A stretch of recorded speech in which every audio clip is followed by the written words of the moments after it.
Bienvenue dans les balades de Seb. Aujourd'hui, on s'intéresse à l'églantier, le rosier sauvage ou Cynorrhodon Rosa canina de la famille des rosacées.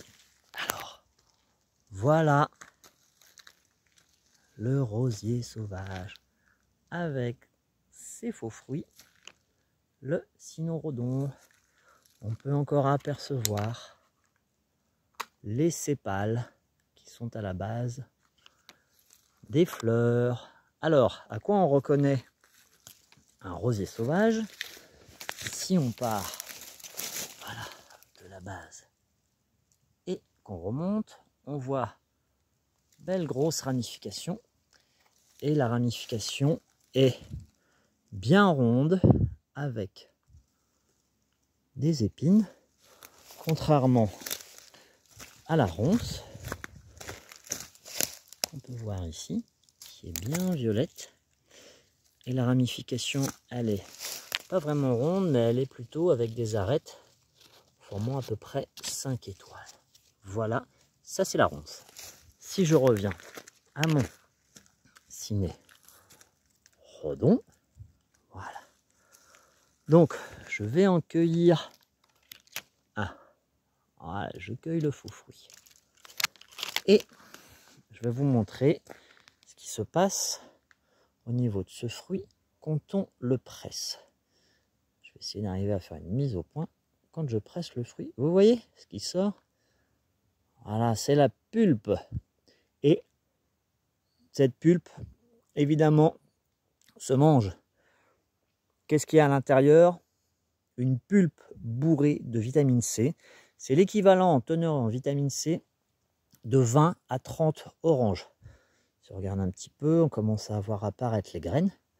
Voilà, là c'est blé. Pourquoi c'est blé? Parce que ça s'est pris un coup de froid, une gelée. Super bon. Les graines apparaissent. La blé, gelée. Ok. Et si on prend la version, voilà, le fruit est complètement dur ici. À l'intérieur, on voit bien les fruits. Et le Cynorrhodon s'appelle aussi poil à gratter. Pourquoi poil à gratter? Parce qu'il y a des poils urticants. Si vous vous amusez à les mettre dans le sac de couchage de quelqu'un en randonnée, hein, ben il va se gratter toute la nuit.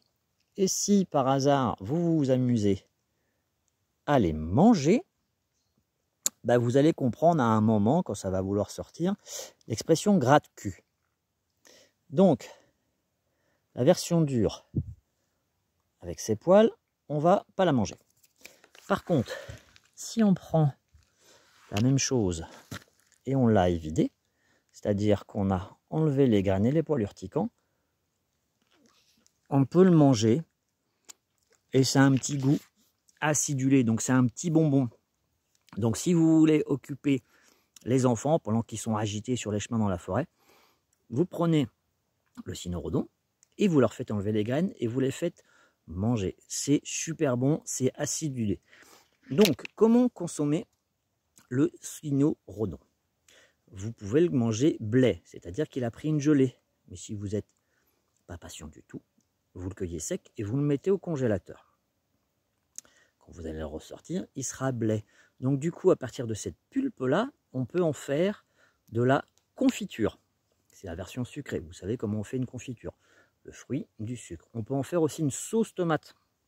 Donc c'est-à-dire on prend cette pulpe rouge et vous y mettez des aromates. Vous faites une sauce tomate, des oignons, de l'origan, ce que vous voulez.